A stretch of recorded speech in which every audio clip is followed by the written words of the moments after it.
Dubai சொக்கலா. ஓ, நாங்கள் இப்போ உடைச்சி சாப்பிடுவோம். ஓ, ஓகே. இப்போ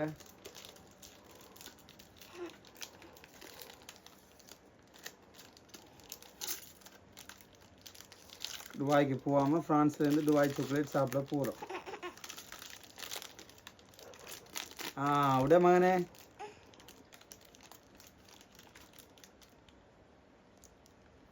சாப்பிடு. நல்ல டிசைன்லாம் போட்டு நல்லா தான் கிடக்கு. எப்படி இருக்கு?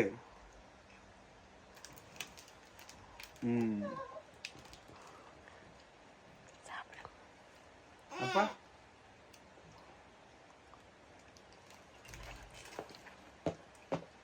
மகன் சாப்பிட்டு கொண்டு போயிட்டான். நல்லா இருக்கு, சூப்பர்.